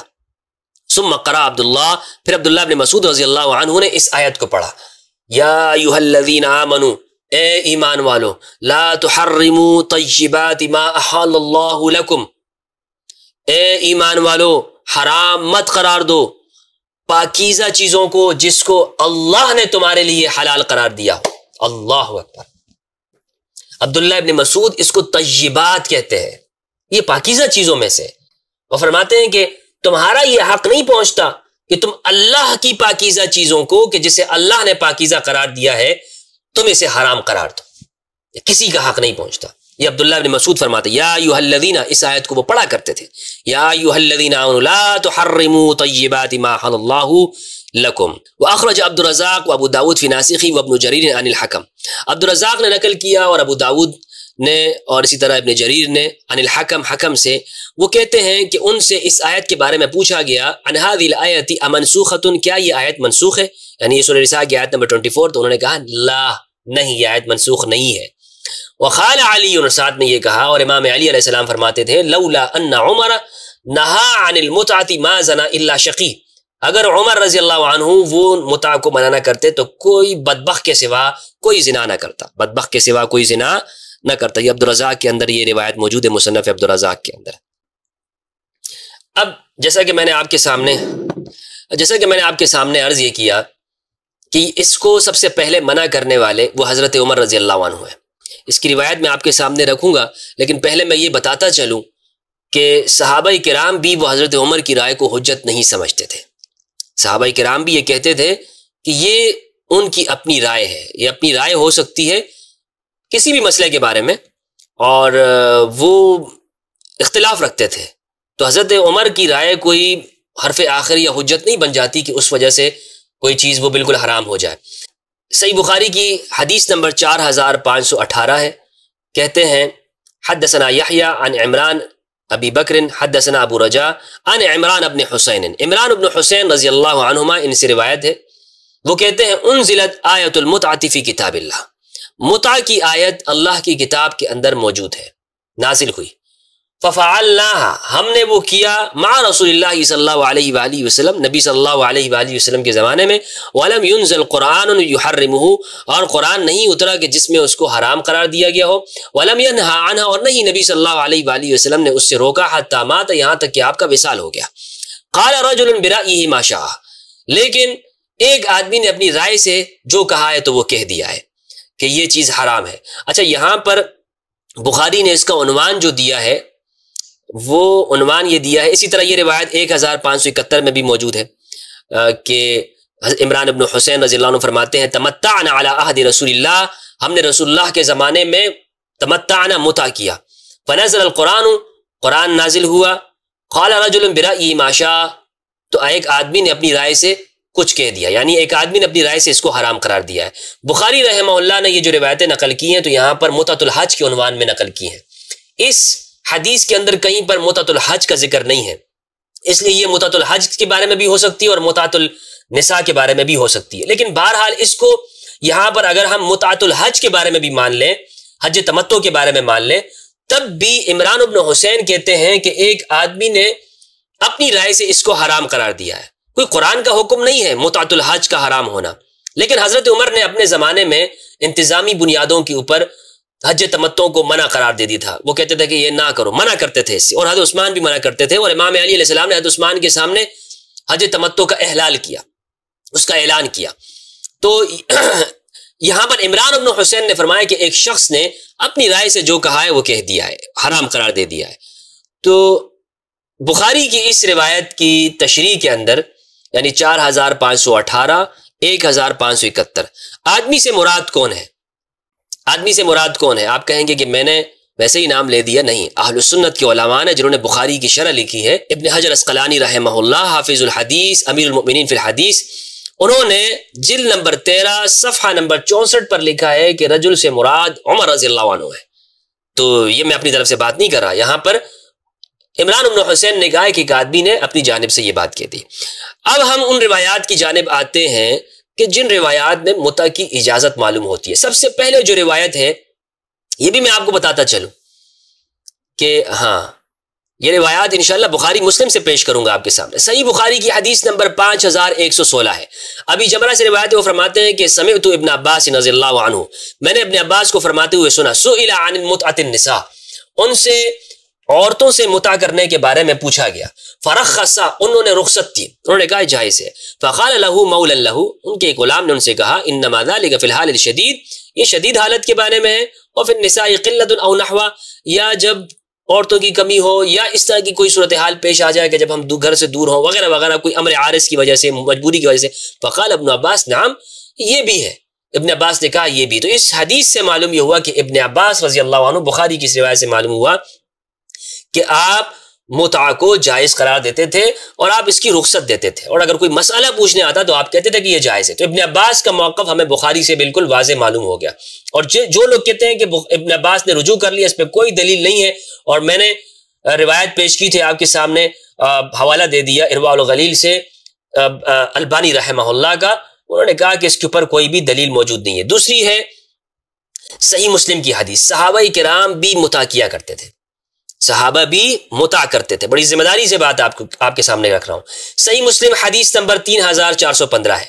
عطا کہتے ہیں قدم جابر بن عبداللہ، اب جابر بن عبداللہ تشریف لائے معتمرا، عمرہ کی حالت کے اندر، فجئناه فی منزلی، ہم ان کے گھر ان کے ساتھ پاس گئے، فسألہ القوم عن اشیاء، تو لوگوں نے ان سے بہت سارے مسائل پوچھے، ثم ذکر المتع، پھر لوگوں نے متع کا بھی بیان کیا، فقال نعم استمتعنا علی عہد رسول اللہ صلی اللہ علیہ وآلہ وسلم، ہاں ہم نے نبی صلی اللہ علیہ وآلہ وسلم کے زمانے میں، اور وہ ابی بکر و عمر، ابو بکر و عمر رضی اللہ عنہما، ان کے زمانے میں بھی ہم نے استمتاع کیا ہے، متع کیا ہے، ہم نے کیا کیا ہے؟ استمتاع کیا ہے۔ اچھا، امام نووی نے صحیح مسلم کے جو عنوانات قائم کیے ہیں، اس میں انہوں نے جو عنوان دیا وہ یہ ہے، کتاب النکاح کے اندر اس کو ذکر کیا ہے، باب نکاح المتعۃ و بیان انہ ابیح ثم نسخ ثم ابیح ثم نسخ واستقر تحریمہ الی یوم القیامہ، اس کے اندر انہوں نے اس روایت کو نقل کیا۔ تو اس سے معلوم یہ ہوا کہ یہ یہاں پر متعۃ الحج کا بیان نہیں ہو رہا، جابر بن عبداللہ یہاں پر متعۃ النساء کا بیان کر رہے ہیں، اسی لیے تو امام نووی نے اس کا جو عنوان دیا ہے وہ یہ دیا ہے کہ یہ پہلے نکاح متع، اس کو کتاب النکاح کے اندر ذکر کیا، ورنہ امام نووی رحمہ اللہ اس کو کتاب الحج کے اندر یا کتاب العمرہ کے اندر اس کو بیان کرتے۔ تو یہ بات آپ خوب اچھی طرح سے سمجھ لیجئے گا۔ صحیح بخاری کی حدیث ہے 5071، حدثنا قتيبة بن سعيد حدثنا جرير عن اسماعيل عن قيس قال قال عبد الله كنا نغزو مع رسول الله صلى الله عليه واله وسلم وليس لنا شيء فقلنا الا نستخسي فنهانا عن ذلك۔ یہ حدیث میں آپ کے سامنے بیان کر چکا ہوں۔ عبداللہ ابن مسعود رضی اللہ تعالیٰ عنہ سے روایت، وہ فرماتے ہیں کہ ہم نبی صلی اللہ علیہ وآلہ وسلم کے ساتھ غزوے میں تھے، ہم نے کہا یا رسول اللہ ہمارا کوئی بندوبست بھی نہیں ہے، کیا ہم خسی نہ ہو جائے؟ تو آپ نے ہمیں منع فرمایا، اور آپ نے ہمیں یہ اجازت دے دی کہ ہم کسی بھی عورت کے ساتھ وہ ایک کپڑے کے بدلے میں بھی، یعنی کم سے کم چیز کے بدلے میں بھی، ہم ایک وقت مقررہ تک ہم اس کے ساتھ نکاح کر لیں۔ پھر آپ نے یہ آیت پڑھی، یا ایھا الذین آمنوا لا تحرموا طیبات ما احل اللہ لکم ولا تعتدوا ان اللہ لا يحب المعتدین۔ صحیح مسلم کی حدیث 3410 ہے، اس میں الی اجل کے الفاظ موجود ہے، بخاری کی روایت کے اندر الی اجل کے الفاظ موجود نہیں ہے، بس یہ فرق ہے، باقی حدیث ایک ہے۔ تو یہ بخاری مسلم کی متفق علیہ حدیث ہے، بس بخاری میں صرف الی اجل کے الفاظ نہیں تھے، یہاں صحیح مسلم کے اندر الی اجل کے الفاظ ہیں۔ تو معلوم یہ ہوا کہ عبداللہ بن مسعود کی اس روایت سے مراد نکاح متع ہے، نکاح متع ہے۔ عبداللہ ابن عباس اور ابن زبیر رضی اللہ عنہما، ان دونوں کا اس کے اوپر ایک اختلاف بھی سامنے آتا ہے۔ صحیح مسلم کی حدیث نمبر 3429 ہے، جس سے ہمیں معلوم یہ ہوگا کہ ابن عباس کا موقف کیا رہا ہے، اور جو لوگ یہ کہتے ہیں کہ آخر وقت میں رجوع کر لیا تھا، وہ اس روایت سے معلوم ہوگا کہ ایسی کوئی بات نہیں تھی، آپ آخر وقت تک اس کے اوپر قائم تھے۔ کیونکہ ایک نشانی میں آپ کو بتا دوں، آخر زمانے میں ابن عباس رضی اللہ عنہما وہ نابینا ہو گئے تھے، اپنی آنکھوں سے نابینا ہو گئے تھے۔ اچھا، طویل عمر انہوں نے پائی تھی۔ صحیح مسلم کی حدیث نمبر 3429 سے فرماتے ہیں ابن شہاب نے نقل کیا، زہری نے اخبرنی عروہ بن زبیر، مجھے عروہ بن زبیر نے نقل کیا، بیان کیا، ان عبداللہ بن زبیر قام بمکہ، عبداللہ بن زبیر مکہ میں کھڑے ہوئے۔ عبداللہ بن زبیر وہ نکاح متع کے خلاف تھے، وہ جب ان کو خلافت ملی ہے، جب حکمران بنے ہیں تو وہ مکہ میں کھڑے ہوئے اور انہوں نے کہا ان ناسا اعمی اللہ قلوبہم، کچھ لوگ ایسے ہیں کہ اللہ نے ان کے دلوں کو اندھا کر دیا ہے، کما اعمی ابصارہم، جس طرح کہ ان کو اللہ نے آنکھوں سے اندھا کر دیا ہے۔ یفتون بالمتعۃ، یہ متع کا فتویٰ دیتے ہیں، یہ کہتے ہیں کہ متع جائز ہے۔ عبداللہ ابن زبیر نے یہاں پر تعریض کی ہے، کیا کی ہے؟ اشارے کنائے میں بات کی ہے۔ مراد کون تھی اس جملے سے کہ کچھ لوگ جنہیں اللہ نے ان کے دلوں کو اندھا کیا ہے، جس طرح کی ان کی آنکھیں اندھی ہیں، اس جملے سے مراد کون تھا؟ کس کی جانب اشارہ تھا؟ عبداللہ ابن عباس کی جانب اشارہ تھا۔ یعرض برجل فناداہ، حدیث کے الفاظ ہیں کہ وہ ایک آدمی کی تعریض کر رہے تھے، فناداہ، ان کو پکارا، انہوں نے پکارا، فقال انک لجلف جاف، تو یہ بات عبداللہ ابن عباس نے سن لی ہوگی، تو ابن عباس پر تعریض، اس پر انہوں نے ان کو پکارا اور کہا تم بے ادب کم فہم ہو۔ کیا فرمایا؟ انک لجلف جافن، تم کم فہم اور کم ادب ہو، کم فہم اور کم ادب ہو۔ آگے فرمایا فلا عمری، میری عمر کی قسم، لقد كانت المتعۃ تفعل على عہد امام المتقین، امام المتقین کے عہد کے اندر بھی متع کیا جاتا تھا۔ تم بھی خلیفہ ہو لیکن یاد رکھو پیغمبر امام المتقین ہے، امام المتقین کے زمانے میں متع کیا جاتا تھا۔ یرید رسول اللہ صلی اللہ علیہ وآلہ وسلم، امام المتقین سے مراد ابن عباس کی یہاں پر رسول اللہ صلی اللہ علیہ وآلہ وسلم تھے۔ فقال له ابن زبیر، تو عبداللہ ابن زبیر نے آگے سے کہا تم خود اپنے ساتھ اس کا تجربہ کر کے دیکھو، یعنی اگر تم نے ایسا کیا، یعنی تم خود یہ کام کر کے تو دیکھو، اگر تم نے ایسا کیا تو تمہیں پتھروں سے ماروں گا۔ کیا کہا؟ فجرب بنفسک فواللہ لئن فعلتها لارجمنک بأحجارک، میں تجھے پتھروں سے ماروں گا۔ قال ابن شہاب، ابن شہاب کہتے ہیں فاخبرنی خالد بن المہاجر بن سیف اللہ انه بیننا هو جالس عند رجل جاء رجل فاستفتاه في المتع، وہ بیٹھے ہوئے تھے کہ لوگوں نے ان سے متع کے بارے میں پوچھا، فامرہ بها، انہوں نے اس کا حکم دیا۔ فقال له ابن ابی عمرو الانصاری، ابو عمرو الانصاری نے کہا مہلا، قال ما هي، تو انہوں نے کہا کیا ہوا؟ تو انہوں نے کہا کہ واللہ لقد فعلت فی عہد امام المتقین، یہ تو نبی صلی اللہ علیہ وآلہ وسلم کے زمانے میں بھی کیا گیا۔ قال ابن ابی عمرو انها كانت رخصة في اول الاسلام لمن اضطر اليها كالمیتة والدم ولحم الخنزیر، یہ اسلام کے شروع میں رخصت کے طور پر تھا، جس طرح کہ ایک مستر آدمی، ایک مجبور آدمی، وہ جب اس کو کچھ نہ ملے کھانے کے لیے اور وہ بھوکا پیاسا ہو، کہیں پھنس جائے تو وہ مردار کھا سکتا ہے، خنزیر کھا سکتا ہے وغیرہ وغیرہ، اور پینے کے لیے کچھ نہ ہو اور وہ مر رہا ہو تو وہ شراب پی سکتا ہے، لحم الخنزیر، خنزیر کا گوشت کھا سکتا ہے۔ ثم احکم اللہ الدین ونہا عنہا، پھر اللہ نے دین کو محکم کر دیا اور اس سے منع کر۔ ابن شہاب کہتے ہیں واخبرنی ربیع بن صبر الجہنی، یہ ربیع بن صبر الجہنی کی روایت ہے صرف، ان اباؤ، کہ ان کے والد نے خبر دی، یعنی صبر الجہنی نے، وہ کہتے ہیں قد کنت استمتعت فی عہد رسول اللہ صلی اللہ علیہ وآلہ وسلم، میں نے متع کیا تھا نبی صلی اللہ علیہ وآلہ وسلم کے زمانے میں، امرأۃ من بنی عامر ببردین احمرین، بنی عامر کی ایک خاتون کے ساتھ دو سرخ چادروں کے ذریعے۔ ثم نہانا رسول اللہ صلی اللہ علیہ وآلہ وسلم عن المتع، پھر نبی صلی اللہ علیہ وآلہ وسلم نے ہمیں متع سے منع کر دیا۔ قال ابن شہاب، ابن شہاب نے کہا وسمعت ربیع بن صبر یحدث ذلك عمر بن عبدالعزیز وانا جالس، وہ ان کے سامنے بھی، عمر بن عبدالعزیز کے سامنے بھی اس روایت کو نقل کرتے تھے اور وہ کہتے ہیں کہ میں بیٹھا ہوا تھا۔ اچھا، تو اس میں کیا معلوم ہوا جناب؟ عبداللہ ابن عباس کا قول معلوم ہوا۔ آگے طویل روایت تھی، میں نے ساری آپ کے سامنے پڑھ ڈالی۔ ہمارے ہاں جو ہمارے اس موضوع سے متعلق جو حصہ ہے وہ عبداللہ ابن زبیر اور عبداللہ ابن عباس کی گفتگو کا ہے کہ انہوں نے جو آپس میں گفتگو کی، عبداللہ ابن عباس نے فرمایا کہ متع نبی صلی اللہ علیہ وآلہ وسلم امام المتقین کے زمانے میں بھی ہوتا تھا، اس طرح تم اپنی جانب سے اس کو حرام نہ کہو، حرام نہیں قرار دے سکتے، ٹھیک ہے۔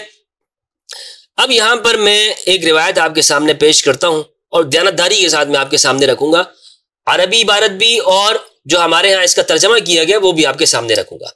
اسماء بنت ابی بکر رضی اللہ عنہما، ان کے بارے میں ہے ایک روایت پیش کی جاتی ہے۔ یہ روایت کیا ہے؟ مسند ابو داؤد طیالسی کی ہے، اور یہ جو روایت میں ترجمہ پہلے آپ کے سامنے کروں گا یہ اس کتاب کا ہی ترجمہ کروں گا جو ترجمہ شدہ ہے، مسند ابو داؤد طیالسی اردو کی، مترجم ہے غلام دستگیر چشتی صاحب سیالکوٹی، جلد 2 صفحہ 505 حدیث نمبر 1742. اس میں جو باب ہے ما روت اسماء بنت ابی بکر عن نبی صلی اللہ علیہ وآلہ وسلم، نبی صلی اللہ علیہ وآلہ وسلم سے جو روایات نقل ہیں اسماء بنت ابی بکر نے نقل کی ہیں. اس روایت کا ترجمہ 1742 کا جو ترجمہ کیا ہے مترجم نے، وہ کہتے ہیں کہ حضرت مسلم قرئی فرماتے ہیں کہ ہم حضرت اسماء بنت ابی بکر رضی اللہ عنہما کے پاس آئے، ہم نے ان سے عورتوں کے ساتھ متع کے متعلق پوچھا. یہ ترجمہ ان کا ہے. ٹھیک ہے، دیانتداری کے ساتھ میں بات اس لیے کہہ رہا ہوں کہ یہاں پر کوئی واضح طور پر یعنی کوئی کہہ سکتا ہے کہ اس سے مراد متعۃ الحج ہے، جس طرح ایک عربی محشی نے یہ بات کہی ہے، لیکن جو اردو والے ہیں انہوں نے یہاں پر عورتوں کے ساتھ متع کے متعلق پوچھا، عورتوں کے ساتھ، اس سے مراد متعۃ النساء ہے. حدیث کے اندر الفاظ بھی ہیں متعۃ النساء. ٹھیک ہے، لیکن یہ دونوں باتیں میں آپ کے سامنے رکھ رہا ہوں. دیانتداری کا تقاضا یہی ہے کہ اردو والے نے یہاں پر جو کیا ہے وہ بھی آپ کے سامنے رکھوں، اور جو عربی والا کہہ رہا ہے وہ بھی آپ کے سامنے رکھوں. عورتوں کے ساتھ متع کے متعلق پوچھا تو انہوں نے فرمایا ہم نبی اکرم صلی اللہ علیہ وآلہ وسلم کے زمانے میں کرواتی تھیں. یہ کرواتی تھی کا ترجمہ کیا ہے جناب اردو والے نے، مترجم نے. اب یہ جو عربی میں ہے مسند ابو داؤد طیالسی کی جلد نمبر 3 صفحہ نمبر 208، یہ بھی میں آپ کے سامنے پیش کر رہا ہوں. اس میں یہ کہتے ہیں، حاشی نے لکھا ہے، محشی نے، حدیث صحیح، یہ بالکل حدیث صحیح ہے. واختلف فی متنہ ام متعۃ النساء ام متعۃ الحج، یہاں پہ متعۃ النساء مراد ہے یا متعۃ الحج مراد ہے. تو وہ کہتے ہیں کہ نسائی نے کبریٰ کے اندر، طبرانی نے مصنف کی طریق سے روایت کیا، اور طبرانی میں یہ الفاظ ہے، صرف متع کے الفاظ ہیں، اور احمد بن حنبل اور مسلم میں یہاں پر متعۃ الحج مراد ہے.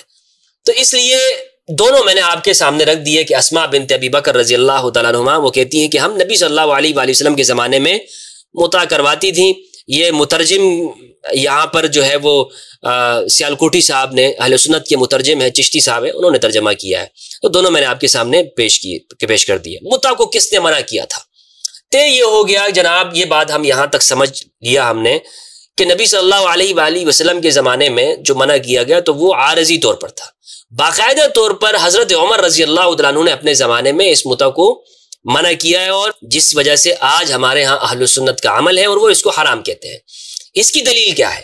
اس کی دلیل یہ ہے، سب سے پہلے میں آپ کے سامنے حوالہ پیش کرتا ہوں مسند ابی عوانہ کا، جلد نمبر 2 صفحہ نمبر 338، حدیث نمبر 3349، 3349. حدثنا یزید بن سنان اخبرنا مکی بن ابراہیم عن مالک امام مالک رحمہ اللہ سے روایت ہے، وہ نافع سے روایت کرتے ہیں، وہ ابن عمر رضی اللہ عنہما سے وہ نقل کرتے ہیں. وہ کہتے ہیں کہ حضرت عمر رضی اللہ عنہ نے کہا متعتان کانتا علی عہد النبی انہا عنہما، دو متع جو نبی صلی اللہ علیہ وآلہ وسلم کے زمانے تھے، میں آج اس سے لوگوں کو روک رہا ہوں، میں اس سے منع کر رہا ہوں. متعۃ الحج، متعۃ الحج و متعۃ النساء. متعۃ الحج ہے یعنی حج تمتع کرنا، کہ حج کے دوران میں ہی آپ عمرے کے لیے احرام کریں، اور اسی طرح متعۃ النساء، عورتوں کے ساتھ متع کرنا. مسند ابی عوانہ کا حوالہ آپ کے سامنے میں نے اس کو پیش کیا. اسی طرح یہ روایت، یہ شرح معانی الاثار جلد 2 حدیث نمبر 3686 میں موجود ہے. اسی طرح یہ روایت مسند احمد بن حنبل میں حدیث نمبر 14479 جلد 22 صفحہ 365 کے اندر بھی موجود ہے، اور شعیب ارناؤت نے اس کی تصحیح بھی کی ہے. شعیب ارناؤت نے کہا ہے کہ یہ صحیح روایت ہے. یہ کیا ہے؟ صحیح روایت ہے کہ حضرت عمر فرماتے تھے کہ جو دو متع ہیں ان کو میں منع کر رہا ہوں، جو کہ نبی صلی اللہ علیہ وآلہ وسلم کے زمانے میں تھے، لیکن میں اس کو منع کر رہا ہوں. اس کی جو تصدیق ہے وہ ہمیں صحیح مسلم سے ملتی. صحیح مسلم کی روایت ہے 3482. حدثني محمد بن رافع حدثنا عبد الرزاق اخبرنا ابن جریج اخبرنی ابو الزبیر قال سمعت جابر بن عبد اللہ. وہ کہتے ہیں کہ میں نے جابر بن عبد اللہ رضی اللہ عنہما کو سنا، وہ کہتے ہیں یقول كنا نستمتع بالقبضة من التمر والدقیق الايام على عهد رسول اللہ صلی اللہ علیہ وآلہ وسلم. وہ کہتے ہیں کہ ہم ایک مٹھی بھر جو اور آٹے کے اوپر ہم نبی صلی اللہ علیہ وآلہ وسلم کے زمانے میں متع کیا کرتے تھے، وہ ابو بکر رضی اللہ عنہ کے زمانے میں. حتی نہا عنہ عمر فی شان عمرو بن حریث، یہاں تک کہ حضرت عمر رضی اللہ تعالیٰ عنہ نے عمرو بن حریث کے واقعے کے اندر اس کو منع کر دیا، عمرو بن حریث کے واقعے میں اس کو منع کر دیا۔ صحیح مسلم کی حدیث 3025، حدثني حامد بن عمر البکراوی حدثنا عبد الواحد عن عاصم عن ابی نضرہ قال كنت عند جابر بن عبد اللہ، وہ کہتے ہیں کہ میں جابر بن عبداللہ کے پاس تھا، فاتاه آت، ایک آنے والا آیا، فقال، اس نے کہا ان ابن عباس وابن زبیر اختلفا فی المتعتین، کہ عبداللہ ابن عباس اور عبداللہ ابن زبیر دونوں کا متع کے واقعے کے اندر اختلاف ہو گیا ہے، وہی اختلاف جو میں نے آپ کو پہلے بیان کیا، آپ کے سامنے رکھا۔ فقال جابر، تو جابر رضی اللہ عنہ نے کہا فعلناهما مع رسول اللہ صلی اللہ علیہ وآلہ وسلم، ہم نے تو نبی صلی اللہ علیہ وآلہ وسلم کے دور اقدس میں ہی اس کو کیا ہے، یہ صحابی فرما رہے ہیں۔ ثم نهانا عنه عمر، پھر عمر رضی اللہ عنہ نے اس کو ہمیں منع کیا، فلم نعود لهما، پھر ہم یہ نہیں کرتے ہیں، اچھا۔ صحیح مسلم کی حدیث ہے 2947، اس کے اندر بھی آپ یہ واقعہ دیکھ سکتے ہیں کہ یہ موجود ہے، اور یہ واقعہ آپ یہاں پر تفصیل کے ساتھ دیکھ سکتے ہیں، جس میں حضرت عمر فرماتے ہیں کہ قال ان اللہ کان یحل لرسولہ ما شاء بما شاء، حضرت عمر رضی اللہ عنہ کا قول ہے فلن اوتی برجل نکح امرأۃ الی اجل، کہ میں نہیں، میرے پاس جو بھی آدمی لایا جائے گا جس کو میں دیکھوں گا کہ اس نے وقت مقررہ تک کسی عورت سے نکاح کیا، الا رجمتہ بالحجارہ، میں اس کو پتھر ماروں گا، اس کو رجم بالحجارہ کروں گا، سنسار کروں گا۔ تو یہ معلوم ہوا ان تمام روایات کے استقصاء کرنے سے ایک بات تو ہمیں یہ معلوم ہوئی کہ اس کو حضرت عمر رضی اللہ عنہ نے باقاعدہ طور پر اپنے زمانے میں اس کو منع کیا۔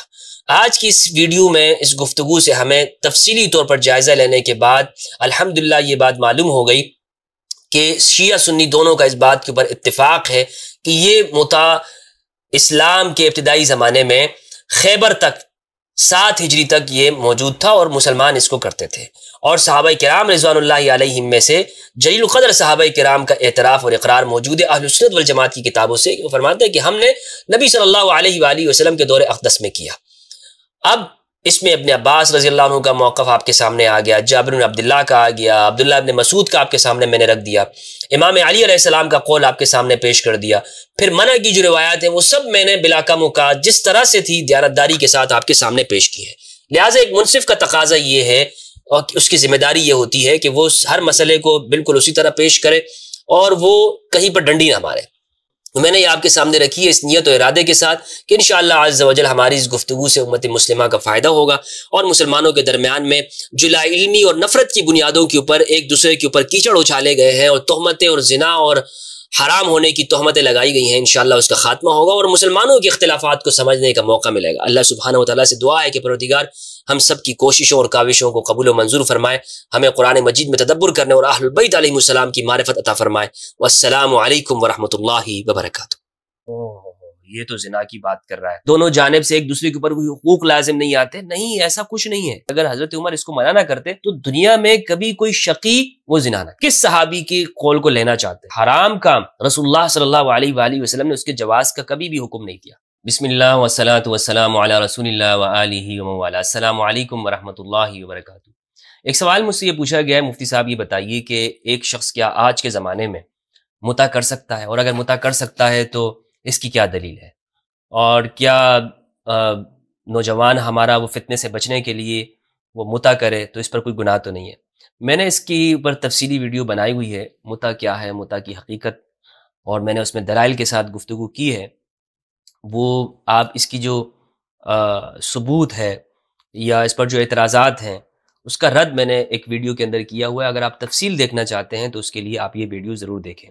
آج میں آپ کو اس کا جواب دینا چاہتا ہوں کہ اگر ایک شخص آج متع کرنا چاہتا ہے تو بالکل کر سکتا ہے، اور جب یہ جائز ہے تو آج ہو، جب پہلے جائز تھا، پہلے لوگ کرتے تھے تو آج بھی کر سکتے ہیں، اور یہ بالکل شیعہ سنی کی بات نہیں ہے، شیعہ سنی کا کوئی یعنی مسئلہ نہیں ہے، یہ ایک نوجوان کی زندگی کا، اس کی عفت نفس کا مسئلہ ہے۔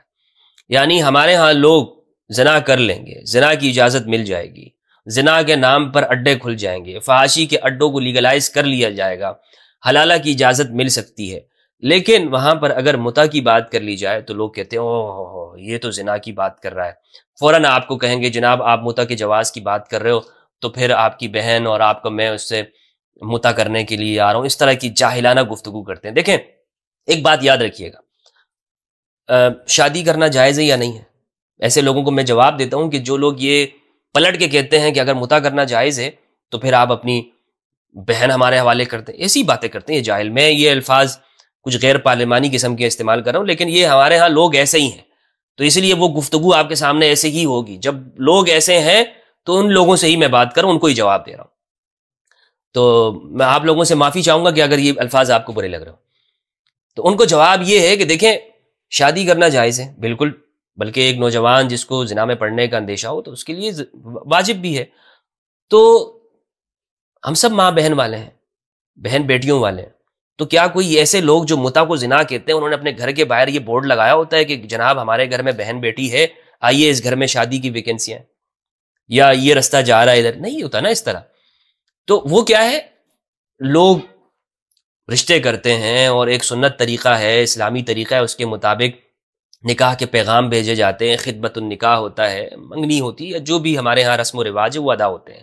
تو بالکل یہی بات ہے کہ متع کے لیے اس کے بھی یہی طریقہ کار ہے. معلوم ہوتا ہے کہ کوئی بیوہ ہے، کوئی ایسی خاتون ہے، کہیں پر آپ کو سفر درپیش ہے، تو آپ، اور متع صرف یہ بھی نہیں ہے کہ جناب متع وہ لازمی بات ہے اس کے اندر وہ مباشرت بھی ہوگی، نہیں، متع یعنی آپ ایک سفر کو جائز قرار دینے کے لیے ایجاب و قبول بھی کر لیتے ہیں، یہ طریقہ ہے. اس لیے آج کے اس زمانے کے اندر اگر ایک شخص کو معلوم ہو کہ وہ اپنے آپ کو بچا نہیں سکتا ہے، اور وہ لازمی بات ہے کہ وہ کسی گناہ کے اندر پڑ جائے گا، اور پھر ایسی سچویشن کے اندر ہے، خاص طور پر ان ممالک میں کہ جہاں پر گناہ میں پڑنے کے اندیشے اور دروازے بہت زیادہ ہوتے ہیں. مثلا ایک بندہ مسافر ہے، گھر سے دور ہے، شادی شدہ ہے، یا ایک خاتون ہے وہ گھر سے دور ہے، تو اگر وہ، اور یہ ایجاب و قبول ہوتا ہے. میں اپنے نوجوانوں سے کہنا چاہتا ہوں کہ یہ ایسا نہیں ہے کہ مثلا جسے لوگ یہ سمجھ لیتے ہیں کہ اس میں کچھ مہر نہیں ہے، کچھ شرائط نہیں ہیں، کوئی کنڈیشنز نہیں ہیں، کوئی اس میں دونوں جانب سے ایک دوسرے کے اوپر کوئی حقوق لازم نہیں آتے. نہیں، ایسا کچھ نہیں ہے. یہ اتنا محفوظ طریقہ کار ہے کہ یعنی اس میں آپ یہ دیکھیں، اتنا محفوظ طریقہ کار ہے کہ اگر خاتون ایک جگہ پر ہے، عقد میں ہے، نکاح موقت میں، متع میں، تو وہ دوسری جگہ اسی ٹائم پہ نہیں کر سکتی ہے. اور اسی طرح سے اس میں باقاعدہ ایک مہر موجود ہے. ہاں، صرف اور یعنی پورا کا پورا یہ کیا ہوتا ہے، نکاح مؤبد کی طرح ہوتا ہے. ہاں، جس طرح ہمارے ہاں نکاح وہی ہے، صرف اس میں ایک شرط ہوتی ہے، اور وہ یہ ہے کہ ٹائم، جناب ایک دن یا ایک سال یا 10 سال یا پوری زندگی کبھی، لیکن آپ نے ٹائم لگا دیا تو یہ کیا ہو گیا، موقت ہو گیا. اور اگر نہیں لگایا تو محبت ہو گیا. باقی ساری چیزیں وہی ہیں، ساری باتیں وہ ہیں. تو اس لیے اگر ایک شخص وہ اپنے آپ کو بچانا چاہتا ہے تو اس کو ضرور کرنا چاہیے، اور اگر اس کے پاس دیگر اسباب نہیں ہیں تاکہ وہ گناہ جیسی، زنا جیسے جو گناہ ہے، جو حرام ہے، اس سے بچ سکے. ہم نے امام علی علیہ السلام کا یہ قول بھلا دیا. امام علی علیہ السلام نے فرمایا کہ اگر حضرت عمر اس کو منع نہ کرتے تو دنیا میں کبھی کوئی شقی وہ زنا نہ کرتا. یہ صحیح قول ہے، صحیح سند کے ساتھ مروی ہے، ہمارے اہل سنت کی کتابوں کے اندر یہ موجود ہے، اور میں اس پہ تفصیلاً گفتگو کر چکا ہوں میرے بھائیوں. بار بار میں ان چیزوں کو دہرانا نہیں چاہتا ہوں.